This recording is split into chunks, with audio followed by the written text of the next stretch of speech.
Hello everyone. आज आपण M.Com first semester NEP त्यामध्ये जो ऍडव्हान्स कॉस्ट अकाउंटिंग हा सब्जेक्ट आहे, लास्ट सेमला जो रिझल्ट आला युनिव्हर्सिटीचा तो एकदमच पुअर आहे. Maximum student advance cost accounting मध्ये फेल आहे. आता सर्वप्रथम महत्वाची गोष्ट अशी, जे विद्यार्थी आता NEP ला आहे, ज्यांचं ग्रॅज्युएशन झालेलं आहे, तेव्हा जे पॅटर्न्स होतं ते MCQs पॅटर्न्स होतं, म्हणजे 20 मार्क्सचा तुम्हाला सपोर्ट होत होता. विद्यार्थ्यांच्या माइंड मध्ये हेच होतं की 20 मार्काचे MCQs आपले क्लिअर झाले की आपलं पासिंग निघून जाते. पण विद्यार्थी मित्रांनो, आता काय झालं, या NEP मध्ये MCQs पॅटर्न बंद झाल्यामुळं विद्यार्थ्यांचं पासिंग निघणं सुद्धा मुश्किल झालेलं आहे. तर त्याकरिताच आपण ऑनलाईन रेकॉर्ड जे काही व्हिडिओ करत आहोत ते तुमच्यासाठीच आहे. मला असं वाटते तुम्हाला या व्हिडिओच्या माध्यमातून कॉस्ट अकाउंटिंग हा सब्जेक्ट क्लिअर करण्यासाठी 100% हेल्प होईल. तर याच्यामध्ये 5 युनिट मध्ये तुमचं सिलेबस डिवाइड केलेला आहे. तर त्याच्यामधलं पहिले युनिट आहे कॉस्ट अकाउंटिंग. तर आज आपण या कॉस्ट अकाउंटिंग वर डिस्कस करणार आहोत. तो कुठल्याही कंपनीला एखादं प्रोडक्ट घेत असताना, प्रोडक्शन करत असताना त्या प्रोडक्शनची cost of price plus profit आणि सेलिंग प्राइस काय डिसाइड करेल कंपनी, त्याकरता कंपनी कॉस्ट अकाउंटिंग प्रिपेयर करते. सो तो फॉर्मेट ऑफ कॉस्ट अकाउंटिंग, अगर आपको ये चैप्टर सही ढंग से करना है तो आपका इसका जो फॉर्मेट है, याचा जो फॉर्मेट आहे हा क्लिअर कट पाहिजे. जर फॉर्मेट तुमचा क्लिअर असेल तर तुम्हाला याचे न्यूमेरिकल प्रैक्टिकल प्रॉब्लम एकदम इजी जातात. तो सबसे पहले हम जो फॉर्मेट है हमारा कॉस्ट अकाउंटिंग का, स्टेटमेंट ऑफ कॉस्ट शीट का, इस पे थोड़ा डिस्कस करेंगे. वैसे ही PDF में ये फॉर्मेट दिया हुआ है तो आप उसको अच्छी तरह से रीड कर सकते हो. तो सबसे पहले opening stock of raw material, purchase of raw material plus carriage inward minus closing stock of raw material is equal to direct material या material consume. I repeat, opening stock of raw material plus purchase of raw material plus carriage inward minus closing stock of raw material is equal to direct material या material consume. Direct material या material consume is to be added on any direct expenses. So direct wages is equal to आएगा हमारा prime cost. Prime cost is to be added on factory on cost. जो expenses हमारे factory department से related है वो total हमें यहाँ पे ऐड करना है. सो फैक्ट्री ऑन कॉस्ट, यहाँ पे एक ध्यान देना है आपको, फैक्ट्री ऑन कॉस्ट में opening stock of work in progress minus closing stock of work in progress is equal to आपका आ जाएगा factory cost oblique work cost. Work means factory. Okay, तो हम लोग फैक्ट्री कॉस्ट तक आ गए. Factory cost is to be added on office on cost. Office on cost इसको ओवरहेड बोलते हैं. जो एक्सपेंसेस हमारे ऑफिस डिपार्टमेंट से रिलेटेड रहेंगे वो सभी हमें इसमें ऐड करना है. So office on cost, office overhead is equal to आ जाएगा हमारा office cost oblique cost of production. Office cost, cost of production आने के बाद में एक एंट्री हमेशा ध्यान में रखना है, जो स्टूडेंट भूल जाते हैं. सो क्या है, opening stock of finish goods या complete goods minus closing stock of finish goods is equal to cost of goods sold. Cost of goods sold is to be added on any selling and distribution overhead या on cost. जो expenses हमारे selling department से related है वो हमें यहाँ पे add करना है. इज इक्वल टू आ जाएगा बेटा हमारा टोटल कॉस्ट. टोटल कॉस्ट में जब हम प्रॉफिट ऐड करेंगे इज इक्वल टू आ जाएगा हमारी सेलिंग प्राइस. तो profit on cost, profit on selling price, इसके बारे में हम बाद में डिस्कस करेंगे। जैसे न्यूमेरिकल प्रॉब्लम स्टार्ट हो जाएंगे तो उसमें हर एक कंटेंट आएगा। तो अभी लास्ट सेम में हमारे अमरावती यूनिवर्सिटी में दो क्वेश्चंस, 4 मार्क्स, एक 4 मार्क के लिए क्वेश्चंस आता है, उसके और में भी 4 मार्क का क्वेश्चंस होता है, और 8 मार्क्स के लिए सेम पैटर्न। तो इट मीन्स दैट जो हमारा कॉस्ट शीट है, कॉस्ट अकाउंट है, इस पे 12 मार्क के लिए प्रैक्टिकल प्रॉब्लम आते हैं। तो बच्चे क्या करते हैं, कुछ भी लिखा तो आपको ये पीजी लेवल पे मार्क्स मिलने वाले नहीं है। तो आपको प्रॉपरली, आपके लिए आपके पास में आपका फॉर्मेट क्लियर होना चाहिए। अगर फॉर्मेट क्लियर है तो आप प्रॉब्लम सॉल्व कर सकते हो। तो देखते हैं हम फर्स्ट एग्जांपल जो पीडीएफ में हुई दिया हुआ है। Find out the amount of material consume from the following information. अब बच्चों के माइंड में रहता है डायरेक्ट मटेरियल, इसीलिए यहाँ पे हमें पीजी लेवल पे उसका सेकेंड नेम भी मालूम होना चाहिए। तो अमाउंट ऑफ मटेरियल कंज्यूम पूछा है तो इट मीन दैट हमें डायरेक्ट मटेरियल फाइंड आउट करना है। तो सिंपल सी बात है, डायरेक्ट मटेरियल हम किस तरह से फाइंड आउट करते हैं, opening stock of raw material plus purchase of raw material plus carriage inward minus closing stock of raw material is equal to material consume and direct material. Okay, तो चलो solution देखते हैं। Example first, statement of cost sheet.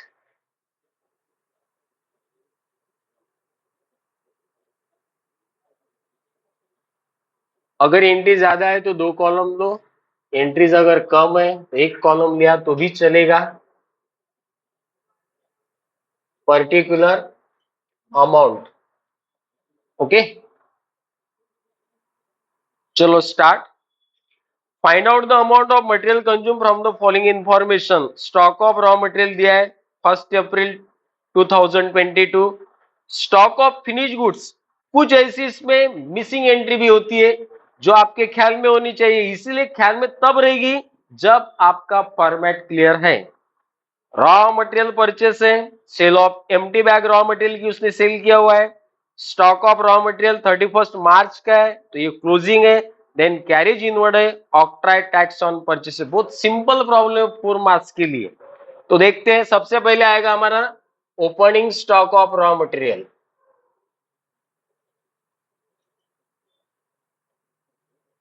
Opening stock of raw material जैसे 1 अप्रैल का दिया है 40,000। Opening stock में हमेशा ही आपको प्लस करना है परचेस ऑफ रॉ मटेरियल।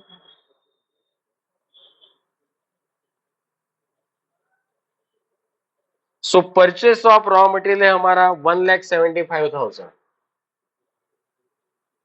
अगर कॉस्ट शीट एक एक स्टेप से आपने सही ढंग से सॉल्व की तो आपको दिक्कत ही जाने वाली नहीं। उसके बाद में आएगा यहाँ पे हमारा carriage inward. Carriage inward means expenses on purchase, जो भी चीज बेटा हम परचेस करते हैं उलाने के लिए जो भी हमें ट्रांसपोर्टेशन चार्ज वगैरह लगता है उसे हम कैरेज इनवर्ड करते हैं। कितना है, 6,000। ओके, और ऑक्ट्राई टैक्स ऑन परचेस कभी कभी दिया रहता है, दिया रहा तो आपको ऐड करना है octroi tax, add.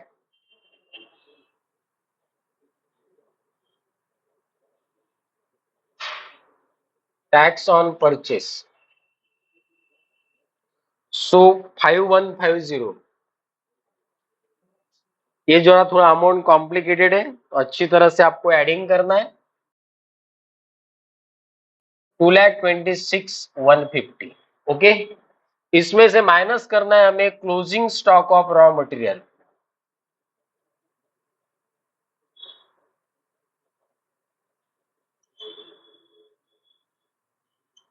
Closing stock of raw material 31 मार्च 23 का है 28,000। और उसके बाद में और एक मिसिंग एंट्री दी है उसने, जैसे सेल ऑफ एम्प्टी बैग। अगर कंपनी एम्प्टी बैग सेल करती है तो कंपनी का इनकम है, इनकम है तो उसमें से कुछ रिसीव होना है, ये टोटल हमारा एक्सपेंसेस है। एक्सपेंसेस से अगर हम इनकम माइनस करते हैं तो हमें एक्चुअल में मटेरियल कंज्यूम मिल जाएगा, minus sale of empty bag.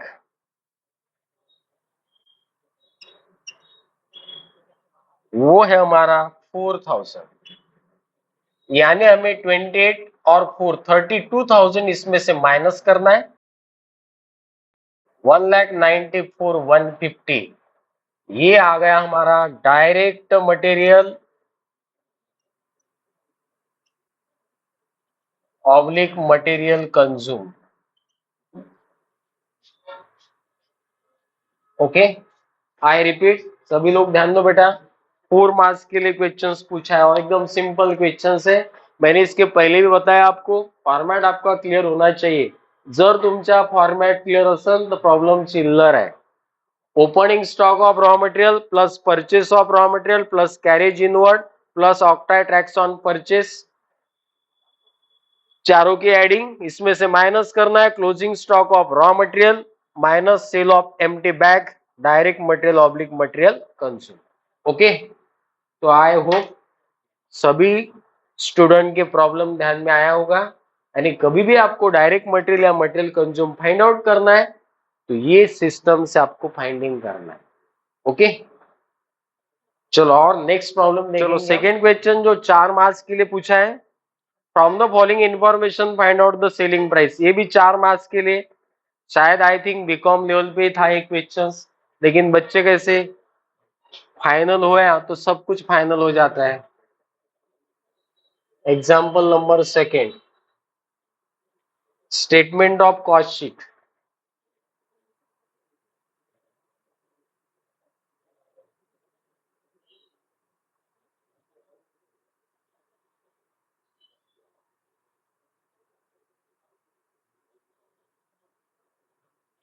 Particular amount, बहुत ही सिंपल क्वेश्चन है।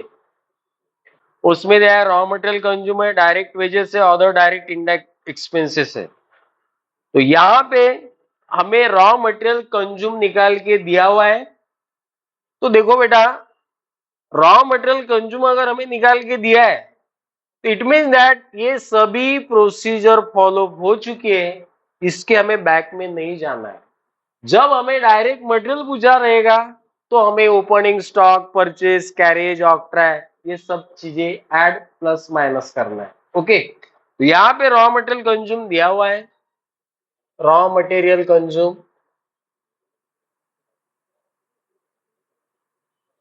सो 20,000। ओके, प्लस करना है इसमें डायरेक्ट वेजेस या कोई भी एनी अदर डायरेक्ट एक्सपेंसेस दिए होंगे तो वो भी हमें ऐड करना है। डायरेक्ट वेजेस है हमारा 10,000 और the other direct expenses, other direct expenses 2,000। Okay, इस सब की एडिंग करना है हमें 32,000। रॉ मटेरियल में अगर हम एनी डायरेक्ट एक्सपेंसेस ऐड करते हैं तो हमें मिल जाएगा बेटा prime cost. So primary cost, okay, prime cost is to be added on factory on cost, work on cost. ये वर्क ऑन कॉस्ट क्या होता है? जो भी हमारे एक्सपेंसेस है जो फैक्ट्री डिपार्टमेंट से रिलेटेड है वो हमें यहाँ पे ऐड करना है। तो इसमें एग्जांपल में गिवन है work overhead are 80% of the wages. तो 80% ऑन वेजेस, वेजेस है हमारा 10,000, 10,000 पे 80% कितना आ जाएगा 8,000। बहुत ही सिंपल कैलकुलेशन गिवन है। चलो 32 प्लस 8 कितना हो गया 40,000। कोई शक? बी नंबर आ गया हमारा वर्क कॉस्ट। वर्क कॉस्ट को बोलते हैं फैक्ट्री कॉस्ट। बच्चे इसमें कंफ्यूज होते हैं, इसीलिए सेकेंड नेम हमारा अच्छी तरह से लर्न होना चाहिए। Then and office overhead 20% on work cost. Factory cost, work cost is to be added on office on cost. ये जो हमारा ऑफिस ऑन कॉस्ट है, ऑफिस ओवरहेड है, आर 20% ऑन वर्क कॉस्ट पे पूछा है। जो वर्क कॉस्ट हमने अभी निकाला है सो 20% ऑन वर्क कॉस्ट है हमारा 40,000, तो 40,000 पे 20% 8,000। ओके, यहाँ पे थोड़ा सा आपको ध्यान देना है, कभी कभी प्रॉब्लम में जो ऑफिस ऑन कॉस्ट है वर्क कॉस्ट पे भी पूछा जाता है, कभी वर्क ऑन कॉस्ट पे भी पूछा जाता है, तो आपको यहाँ पे थोड़ा सा ध्यान देना है। ये आपको वर्क ऑन कॉस्ट पे, work on cost particular expenses of each department of factory department, but यहाँ पे उसने पूछा है आपको वर्क कॉस्ट पे निकालना है। जो हमने फैक्ट्री कॉस्ट निकाला है 40,000, इस पे 20% कितना आ गया 8,000, तो ये आ गया हमारा 48,000। 48,000 ऑफिस ऑन कॉस्ट, जब वर्क कॉस्ट में हम ऑफिस ऑन कॉस्ट ऐड करते तो हमें मिलता है office cost.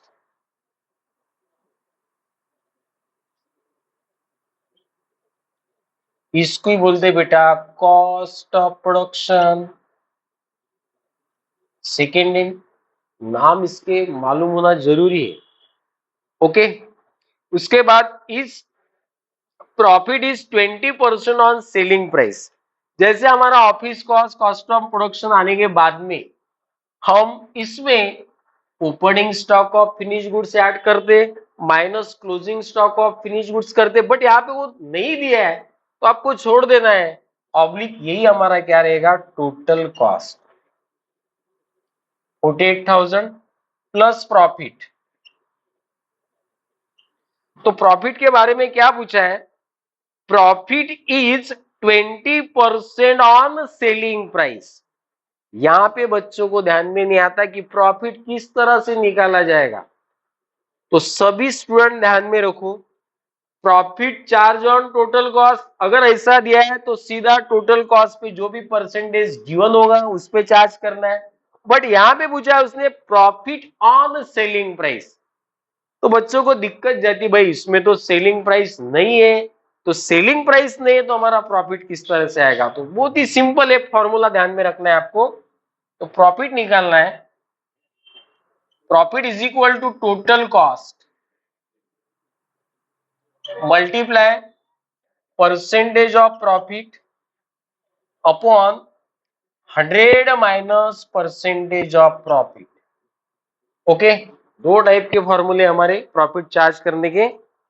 So profit charge on total cost दिया है तो profit is equal to total cost into percentage of profit upon only 100, but profit charge on selling price दिया है तो सेलिंग प्राइस हमारे पास में नहीं है, तो ये फॉर्मूला हमें अप्लाई करना है, profit is equal to total cost multiply percentage of profit upon 100 minus percentage of profit.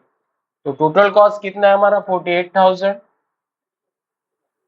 कितना परसेंट प्रॉफिट पूछा है हमें 20% upon 100 minus 20, yes 48,000 into 20 upon 100 minus 20, 12,000 आ गया हमारा profit is equal to selling price 48 plus 12,000 60,000 हो गया हमारा सेलिंग प्राइस। ओके, अगर यहां पे आपका वेरिफिकेशन हो जाता है, हमें प्रॉब्लम में दिया है profit charge on 20% on selling price, तो हमारा जो सेलिंग प्राइस 60,000 आया, अगर हम 60,000 पे 20% चार्ज करते बेटा तो कितना आता है 12,000, बट यहाँ पे in this problem selling price is not given, so we have firstly calculated profit, profit is equal to total cost multiply percentage of profit upon 100 minus percentage of profit. ये formula आपको कब use करना है, जब हमें problem में selling price नहीं है बट हमें प्रॉफिट निकालना है तो इसको यूज करना है, अदरवाइज नो। अगर कॉस्ट पे पूछा है तो सीधा सीधा हमें टोटल कॉस्ट का फॉर्म्युला अप्लाई करना। ओके, हा व्हिडिओ तुम्हाला आवडलाच असेल, नसन आवडला तर एक दोन ना बघा, म्हणजे तुमच्या जे कन्सेप्ट आहेत ते सगळे कन्सेप्ट याच्यामध्ये क्लिअर होत जातील। आपण यानंतर लॉंग क्वेश्चन्स पण घेणार आहोत आणि जे मी रेकॉर्डेड व्हिडिओ बनवतो आहे हे तीनही लँग्वेज मध्ये राहतील, हिंदी, इंग्लिश आणि मराठी, म्हणजे प्रत्येक स्टुडंटला ते कळेल, 100% समजणार, त्यात कुठली शंका येणार नाही. तर 5ही युनिटचे आपण ऑनलाईन रेकॉर्ड सेशन करणार आहोत. त्याच्यामध्ये 5 युनिटचे न्यूमेरिकल सिलेबस वाईज जे प्रॉब्लेम एक्झामला येतात ते सर्व त्याच्यामध्ये पॅकेजमध्ये राहतील आणि त्या पॅकेजची किंमत फक्त आणि फक्त तुमच्यासाठी 999 रुपये राहतील. ज्यांना हा कोर्स परचेस करायचा असेल 999 मध्ये फक्त आणि फक्त, म्हणजे जेणेकरून तुमचा जॉब चालू आहे, तुम्ही ऑफलाईन क्लासेस करू शकत नाही, त्यांच्यासाठी ही सुवर्ण संधी आहे. फक्त आणि फक्त 999 रुपयामध्ये ज्यांना हा कोर्स परचेस करायचा असेल तर दिलेल्या व्हॉट्सअप नंबरवर तुम्ही कॉल करू शकता, मेसेज करू शकता आणि हा कोर्स परचेस करू शकता. ओके.